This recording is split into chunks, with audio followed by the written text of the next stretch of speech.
ఇద్దరు జిల్లా పరిషత్ చైర్మన్లు కూర్చోవడం అంటే ఇలాంటి కథను కూడా ఈ నడపబోతున్నారన్నమాట ఈవేళ. ఎవరు ముఖ్యమంత్రి అయినప్పటికీ కూడా, జగన్ ముఖ్యమంత్రి అయినప్పటికీ కూడా ఆయన 8వ తారీఖు లోపల కూర్చోవడానికి వీల్లేదు, నేను 8 వరకు ఈ కుర్చీని అంటి పెట్టుకుని కూర్చుంటాను అన్నటువంటి పద్ధతిలో ఆయన మాట్లాడడం చూస్తే ఆయన మీద జాలిపడాలో కోపం తెచ్చుకోవాలో ఏం చేయాలో అర్థం కానటువంటి పరిస్థితిలో ఉండడం అనేటువంటి జరుగుతుంది. కోడ్ ఆఫ్ కాండక్ట్ని ఎలక్షన్లో చాలా ముఖ్యమైనటువంటిది. ఈ దేశానికి కాన్స్టిట్యూషన్ అనేటువంటిది ఒకటి ఉంది, రాజ్యాంగం. మొత్తం ప్రపంచ దేశాలన్నింటిలోనూ కూడా అతిపెద్ద రాజ్యాంగం భారత రాజ్యాంగం. ఇటువంటి రాజ్యాంగంలో ఎవరి హక్కులు ఏమిటో చాలా క్లియర్గా పొందుపరచబడి ఉన్నాయి. వాటిలో అన్నింటిలోనూ కూడా రాష్ట్రపతి తాలూకు హక్కులేంటి, విధులేంటి, గవర్నర్ తాలూకు హక్కులేంటి, విధులేంటి అని ఉన్నాయి. ముఖ్యమంత్రి తాలూకు హక్కులు కానీ, ప్రధానమంత్రి తాలూకు హక్కులు కానీ రాజ్యాంగంలో స్పెసిఫిక్గా పొందుపరచబడలేదు. వాళ్ళు అటు ప్రధానమంత్రి రాష్ట్రపతి చేత, ముఖ్యమంత్రి గవర్నర్ చేత నియమింపబడినటువంటి వారు. వీళ్ళు వారి పేరుతో ప్రభుత్వాన్ని క్యాబినెట్తో కలిసి నడపాల్సింది అని ఉంది తప్ప నీకు ఈ అధికారాలు ఉన్నాయని స్పెసిఫిక్గా రాయబడలేదు. చెప్పండి చంద్రబాబు గారు, మీకున్న అధికారాలు ఏమిటి? నాకు చాలా అధికారాలు ఉన్నాయి, నేను 8వ తారీఖు వరకు ముఖ్యమంత్రిని, నాకు ఎలక్షన్ కోడ్ వర్తించదు, నేను రివ్యూలు చేస్తాను, అధికారులను పిలుస్తాను, బిల్లులు పాస్ చేస్తాను, ట్రాన్స్ఫర్లు చేస్తాను ఉద్యోగస్తుల్ని, నా ఇష్టం వచ్చినట్టు నేను తీసుకుంటాను అనడానికి మీకు ఉన్నటువంటి ప్రావిజన్ ఏంటి? రాజ్యాంగంలో మీకు ఈ అధికారాలు ఉన్నాయా? ఒక్కసారి చూపిస్తారా? మెన్షన్ చేయండి. రాజ్యాంగంలో ఫలానా ఆర్టికల్ ప్రకారంగా నాకు ఈ అధికారాలు ఉన్నాయని చెప్పగలరా మీరు? లేదు. అలా కాకుండా మొండితనంగా నేను అన్ని అధికారాలు కూడా నాకు ఉన్నాయి అన్నటువంటి పద్ధతిలో ఎన్నికల కమిషన్ తాలూకు నిబంధనల్ని ఈయన వ్యతిరేకించేటువంటి పరిస్థితిలో contempt of code of conduct, breach of code of conduct, violation of code of conduct. Code of conduct అనేటువంటిది రాజ్యాంగం పెట్టినటువంటిది. ఎన్నికల సమయంలో ఎప్పుడైతే కోడ్ ఆఫ్ కాండక్ట్ ఇంట్రడ్యూస్ అయిందో, నోటిఫికేషన్ ఇచ్చిన తర్వాత ముఖ్యమంత్రి కానీ ప్రధానమంత్రి కానీ అచేతనావస్థలోకి వస్తారు. చేతనావస్థ నుండి అచేతనావస్థలోకి రావడం జరుగుతుంది. అంటే వారు నామమాత్రంగా ఉంటారు తప్ప ప్రధానమంత్రులు ముఖ్యమంత్రులను వారు చేతనావస్థలో ఉండరు. వారు పనిచేసేటువంటి పరిస్థితిలో ఉండేటువంటి పరిస్థితి లేదు, రాజ్యాంగం అంగీకరించదు. కానీ ఈ సీట్లు ఖాళీగా ఉండవు కాబట్టి, ఖాళీగా ఉండకూడదు కాబట్టి వీళ్ళు ఎప్పుడూ ఆ సీట్ ఖాళీ అవ్వకుండా అచేతనావస్థలో వాళ్ళు ఉంచడానికి రాజ్యాంగం ప్రావిజన్ ఇచ్చింది అంతే తప్ప అంతవరకు నేనేముంటాననడానికి వీల్లేదు. కోడ్ ఆఫ్ కాండక్ట్ ఎప్పుడైతే అమల్లోకి వచ్చిందో దానికి మీద నుంచి ప్రతి చోట నుంచి ఎలక్షన్ కమిషన్ కూడా కోడ్ ఆఫ్ కాండక్ట్ బద్దులై ఉండాలి. ఎలక్షన్ కమిషన్ కూడా కోడ్ ఆఫ్ కాండక్ట్ని సక్రమంగా అమలుపరచలేనటువంటి పరిస్థితిలో ఉంటే వాళ్ళు కూడా బాధ్యులవుతారు. ఈ విధంగా మొన్న ఇవన్నారు సుప్రీంకోర్టు వారు చెప్పారు చాలా స్పష్టంగా, ఎలక్షన్ కమిషన్ని నీకున్నటువంటి అధికారాలు నీకు తెలుసా? అసలు నీకు విస్తృతమైనటువంటి అధికారాలు ఉన్నాయి. ఎవరైతే కోడ్ ఆఫ్ కాండక్ట్ని వైలేట్ చేస్తారో వాళ్ళ మీద చర్యలు తీసుకోవడానికి, ఈ చర్యలు ఆ చర్యలు లేదు, ఆ చర్యలు తీసుకోవడానికి నీకు పూర్తి అధికారం ఉంది, తీసుకోవయ్యా అని చెప్పినప్పుడు వారు వెంటనే యాక్షన్ తీసుకోవడం అనేటువంటిది జరిగింది. మీరు తీసుకోలేకపోతే చెప్పండి, ఎలక్షన్ కమిషన్ పిలిపిస్తానన్నారు. అదేవిధంగా శాసన్ అనేటువంటి ఎలక్షన్ కమిషనర్ ఉండేటప్పుడు అసలు దీనికి ఒక విలువను తీసుకురావడం అనేటువంటిది జరిగింది. కోడ్ ఆఫ్ కాండక్ట్ని స్ట్రిక్ట్గా ఇంప్లిమెంట్ చేయడం అంటే చేశారు. దాన్ని భరించలేనటువంటి రాజకీయ నాయకులు శాసన తాలూకు అధికారాలకి అడ్డుకట్ట వేయడానికి శాసనకు తోడుగా అతను తీసేయలేకపోయారు. రాజ్యాంగపరంగా శాసనకు తోడుగా మరొక 2 కమిషనర్ని, ఎలక్షన్ కమిషనర్స్ని నియమించడం జరిగింది. అంటే 3 వస్తే 2 మన పార్టీ వాళ్ళు ఉంటారు, ఒకడేమో శాసన ఉంటాడు, మెజారిటీ డెసిషన్ మన చేతిలో ఉంటుంది కాబట్టి మనం ఏదైనా చేయొచ్చు అన్నటువంటి ఉద్దేశంతో శాసనను డిఫంక్ట్ చేయడం కోసం ఆనాటి కేంద్ర ప్రభుత్వం ఈ 1 మ్యాన్ కమిషన్ని 3 మ్యాన్ కమిషన్ కదా మార్చడం జరిగింది.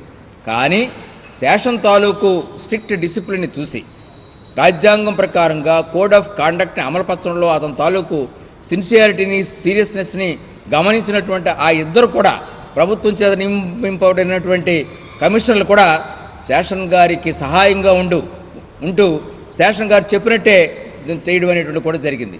అంత విలువైనటువంటి పవర్స్ ఉన్నటువంటి institution CEC, chief election commission, దాన్ని కూడా కాదని నువ్వెవరు నన్ను అడగడానికి, నేను రివ్యూలు చేస్తానని చెప్పి మరి చంద్రబాబు నాయుడు గారు రివ్యూస్ చేయడం అనేటువంటిది చాలా దురదృష్టకరమైనటువంటి విషయం. 17వ తారీఖుని రివ్యూస్ చేశారు, పోలవరం ప్రాజెక్టు మీద రివ్యూ చేశారు. అలాగనే అదే టైంలో వాటర్ మేనేజ్మెంట్ మీద రివ్యూ చేయడం జరిగింది. సాయంత్రం ప్రెస్ కాన్ఫరెన్స్ పెట్టి ప్రెస్లో మాట్లాడారు. తర్వాత ఆ సాయంత్రమే మేము ఇక్కడ దానికి అభ్యంతరం తెలియపరిచాం. కోడ్ ఆఫ్ కాండక్ట్ వైలేట్ చేశారు ఆయన, అది తప్పు, ఆయన మీద చర్యలు తీసుకోవాలని చెప్పి ఇక్కడ విశాఖపట్నం నుంచి మేము ప్రెస్లో చెప్పి దానికి మా అభ్యంతరం తెలియపరచడం జరిగింది. తరువాత 18వ తారీఖున లా అండ్ ఆర్డర్ ప్రాబ్లం మీద చర్చించాలని చెప్పి మళ్ళీ ఆయన కూడా ఆవేళ పిలిచారు. అదేవిధంగా క్యాపిటల్ సిటీలో కన్స్ట్రక్షన్స్ గురించి చర్చించడం కోసం 2 రివ్యూలు పెట్టారు. క్యాపిటల్ సిటీలో కన్స్ట్రక్షన్ గురించి అధికారులతో ఆయన రివ్యూ చేయడం జరిగింది. కానీ తర్వాత 2వ రివ్యూ హోమ్ డిపార్ట్మెంట్తో రివ్యూ చేసేసరికల్లా ముఖ్యమంత్రి గారు తన హాల్లో, ప్రజావేదిక ఆ హాల్లో ముఖ్యమంత్రి గారు ఒకరే ఉన్నారు, హోమ్ డిపార్ట్మెంట్ వారు ఎవరు రాలేదు. ఎందుకు రాలేదని అడిగితే డీజీపీ గారు రాలేదు, హోమ్ సెక్రటరీ రాలేదు, ఇతర అధికారులు రాలేదు, ఇది కోడ్ ఆఫ్ కాండక్ట్కి వైలేషన్ ఉంటుంది, మేము రావని చెప్పి వాళ్ళు కబురు పెట్టడం జరిగిందని ఆయనకి సమాచారం అందించారు. దాంతో ఆ సమావేశాన్ని వాయిదా వేశారు. ఏ రివ్యూలకు కూడా చీఫ్ సెక్రటరీ ఎల్వి సుబ్రహ్మణ్యం గారు హాజరు కాలేదు. ఎందుచేతంటే ఇది కోడ్ ఆఫ్ కాండక్ట్కి వ్యతిరేకం కాబట్టి దీనిలో నేను పార్టిసిపేట్ చేయనని చెప్పి ఆయన పార్టిసిపేట్ చేయకపోవడం అనేటువంటిది జరిగింది. ఇవన్నీ కూడా దేనికోసం చేస్తున్నారంటే ఈ చేసేటువంటి కార్యక్రమాల్లో ఇంకా 3 లక్షల మంది ఎంప్లాయీస్ పోస్టల్ బ్యాలెట్స్ వేయాల్సినటువంటి వారు ఉన్నారు. కాబట్టి ఈ 3 లక్షల మంది ఎంప్లాయీస్కి కూడా వాళ్ళ మీద ఇన్ఫ్లుయెన్స్ చేయడం కోసం నేను ఇంకా ముఖ్యమంత్రినే, ఇంకా కాబోయేటువంటి ముఖ్యమంత్రినే, నేను లేకపోతే ఒక్క క్షణం కూడా ఈ ప్రభుత్వం నడదు అని చెప్పారు. పోలవరం ప్రాజెక్టు గురించి అధికారుల మీద తిట్టడం మొదలుపెట్టారు. నేను ఈ 4 రోజులు లేకపోయేసరికి మీరు ఎందుకు పనికిరాని అయిపోయారు, మీరందరూ కూడాను తెచ్చిచ్చి, నేను లేకపోతే ఈ రాష్ట్రం ఏమైపోద్ది, దేశం ఏమైపోద్ది, మీరు ఎందుకు పనికిరారని తిట్టడం జరిగింది. అంటే ఒక షో ఇస్తున్నారు. నేను లేకపోతే 4 రోజులు కూడా పనులు జరగలేదు, నేను శాశ్వతంగా లేకపోతే ఈ రాష్ట్రం ఏమైపోతుందో, ఎక్కడ పోతుందో, ఏ పత్రానపుస్తకి వెళ్ళిపోతుందో అన్నటువంటి ఫీలింగ్ని రాష్ట్ర ప్రజలకి ఇవ్వడం కోసం, అందులోనూ రేపు ఓటు వేయబోయేటువంటి, పోస్టల్ బ్యాలెట్ వేయబోయేటువంటి 3 లక్షల మంది ఉద్యోగుల మీద తన ఇన్ఫ్లుయెన్స్ ఉండడం కోసం అని చెప్పి ఈ విధంగా కోడ్ ఆఫ్ కాండక్ట్ వైలేట్ చేయడం జరుగుతుంది. ఆయన రొటీన్గా ఉండేటువంటి ప్రేక్షక పాత్ర వహించాలి తప్ప ఆయన చైతన్యవంతమైనటువంటి పాత్ర పోషించడానికి ఆయనకు అధికారాలు లేవు. అది ఆయన తెలుసుకోవాల్సిన అవసరం ఉంది. మొండితనంగా చేసి సిఈసిని తిట్టి, మోడీని తిట్టి, ఇంకొకరిని తిట్టి ఓకరింపుతో రాజ్యం ఏలాలన్నటువంటిది మంచిది కాదు. ఇదంతా ఎందుకు చేస్తున్నారంటే తన దగ్గర తన వల్ల అపాయింట్ అయినటువంటి జిల్లా కలెక్టర్లు మొత్తం జిల్లా అన్నింటిలోనూ కూడా ఉన్నారు. వీళ్ళందరినీ రేపు ఇన్ఫ్లుయెన్స్ చేసి రేపు ఓటింగ్ ఎప్పుడైతే కౌంటింగ్ సిద్ధంగా ఉంటుందో కౌంటింగ్ నాడు జిల్లా కలెక్టర్స్ని ఇన్ఫ్లుయెన్స్ చేసి, అదర్వైజ్ జగన్మోహన్ రెడ్డి గారికి మెజారిటీ వస్తుందని తెలిసినప్పుడు కూడా కలెక్టర్స్ని ఇన్ఫ్లుయెన్స్ చేసి బెదిరించి వాళ్ళ చేత రిజల్ట్స్ని తారుమారు చేయడానికి చేయబోయేటువంటి ప్రయత్నం అని చాలా స్పష్టంగా మనకు కనబడుతుంది. ఈయన తాలూకు దురుద్దేశాలు చాలా స్పష్టంగా కనపడుతున్నాయి. కౌంటింగ్ మీద అధికారుల తాలూకు ప్రభావం డెఫినెట్గా ఉంటుంది. అయితే ఆ కౌంటింగ్ తాలూకు విషయంలో అధికారులను ఇన్ఫ్లుయెన్స్ చేసి బెదిరించి తనకు అనుకూలమైనటువంటి వాతావరణాన్ని సృష్టించుకోవడం కోసం ఆయన చేసేటువంటి ప్రయత్నంలో ఒక భాగమే ఈవేళకి కూడా అధికారులను పిలవడం, రివ్యూలు చేయడం, పోలీస్ శాఖను పిలవడం, రివ్యూలు చేయడం. ఏ లా అండ్ ఆర్డర్ బ్రేక్ అయిందండి ఇక్కడ? ఈవేళ లా అండ్ ఆర్డర్ గురించి ఆయన మాట్లాడాల్సినటువంటి అవసరం ఉంది. మిగిలినటువంటి అంతా సెక్రటరీస్ ఉంటారు. Governance is there. In the absence of the chief minister and prime minister there is government machinery. ప్రభుత్వ యంత్రాంగం అనేటువంటిది శాశ్వతమైనటువంటి యంత్రాంగం. అది తీసేయడానికి వీల్లేదు. ప్రజాప్రతినిధులతో మనం ఉంటాం, పోతాం, కానీ వాళ్ళు శాశ్వతంగా ఉంటారు, వాళ్ళు నడుపుతారు. ముఖ్యమంత్రి లేనంత మాత్రంలో ఏమైపోదు. కాబట్టి దీన్ని దృష్టిలో పెట్టుకొని ఆయన ప్రవర్తించకుండా ఈవేళ కోడ్ ఆఫ్ కాండక్ట్ని డెలిబరేట్గా వైలేట్ చేయడానికి ప్రయత్నం చేయడం, ఎలక్షన్ కమిషన్ అందరినీ కూడా దూషించడం, అలాగే అధికారులందరినీ కూడా దూషించడం, నేను లేకపోతే ఇంకేమీ లేదు అన్నటువంటి వాతావరణాన్ని సృష్టించి ఆయన చేస్తున్నారు. కాబట్టి ఇవాళ మా party YSR Congress party already నిన్న ఎలక్షన్ కమిషన్కి ఆయన తాలూకు వ్యవహారాల మీద కంప్లైంట్ ఇవ్వడం జరిగింది. నేను కూడా ఒక కంప్లైంట్ని ఎలక్షన్ కమిషన్కి తయారు చేసి ఇవాళే పంపించడం అనేటువంటి జరిగింది. దీన్ని కూడా ఈ కాపీలు మీకు ఇవ్వడం కోసం అని చెప్పేసి ఇవాళ సమావేశాన్ని మేము పెట్టాము. దీన్ని సర్క్యులేషన్ కోసం పెట్టడం అనేటువంటిది పెట్టాలని చెప్పేసి మీకు విజ్ఞప్తి చేస్తూ, తర్వాత ఈవేళ ఇంకా ఆయన కాపు కార్పొరేషన్ ఎండీని అంటే ట్రాన్స్ఫర్స్ మొదలుపెట్టారు. కాపు కార్పొరేషన్ ఎండీని ఎవరినో శివశంకర్ అనేటువంటి ట్రాన్స్ఫర్ చేశారు.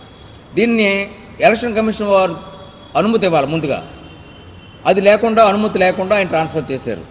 ఈవేళ చర్యలు తీసుకోకుండా వదిలేస్తే మాత్రం రేపటి నుంచి మరొక నలుగురు ఐఏఎస్ ఆఫీసర్స్ని ఐపీఎస్ ఆఫీసర్స్ని ఇష్టం వచ్చినట్టుగా ట్రాన్స్ఫర్ చేసేటువంటి పరిస్థితి రావడం అనేటువంటి జరుగుతుంది.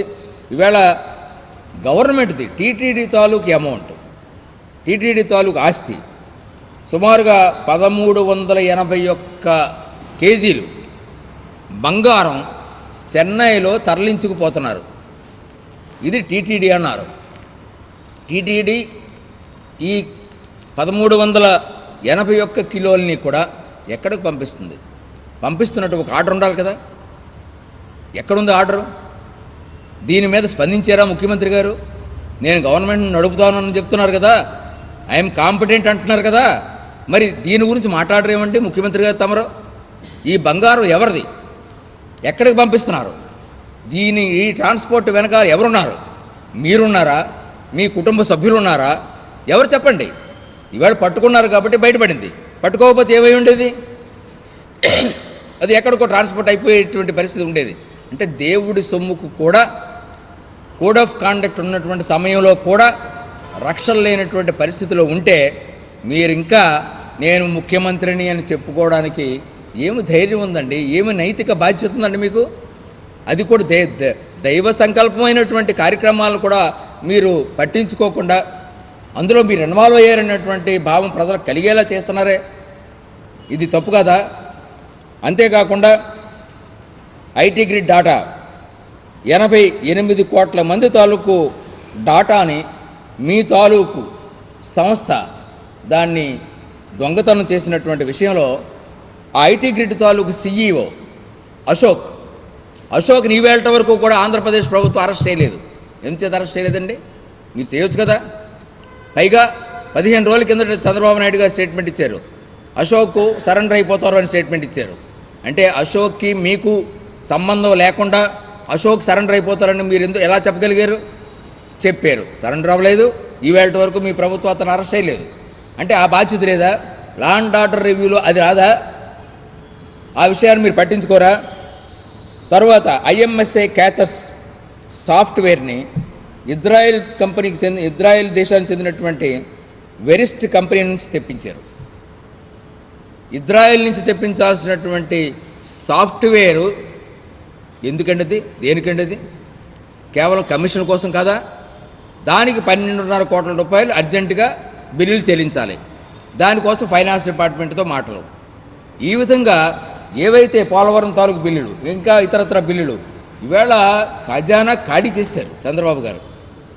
నోటిఫికేషన్ రాకముందే ఖజానా ఖాళీ చేశారు. చాలా డిపార్ట్మెంట్స్కి 2-3 నెలల నుంచి జీతాలు లేనటువంటి పరిస్థితుల్లో కూడా ఉంచడం అనేటువంటి జరిగింది.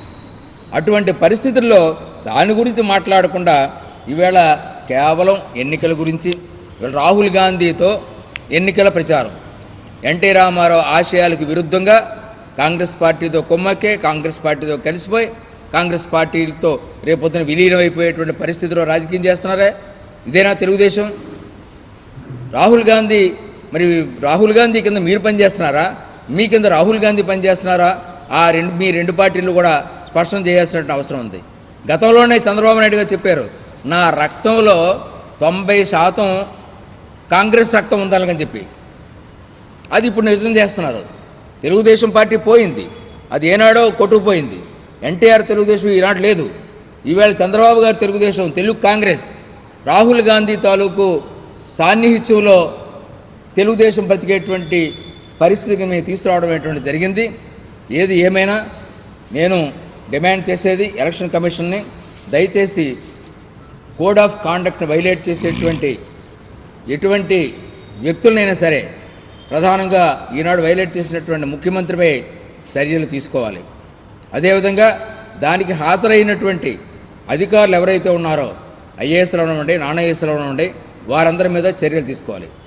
వారందరి మీద చర్యలు తీసుకొని మళ్ళీ భవిష్యత్తులో కనీసం కొత్త ప్రభుత్వం ఏర్పాటు అయ్యే వరకు కూడా మళ్ళీ కోడ్ ఆఫ్ కాండక్ట్కి మరి సఫలం అయ్యేలా చేయాలని, దాన్ని ఫెయిల్ అవ్వకుండా చూడాలని విజ్ఞప్తి చేస్తూ ఈ లెటర్ని మీ అందరికీ కూడా నేను రిలీజ్ చేయడం అవుతుంది.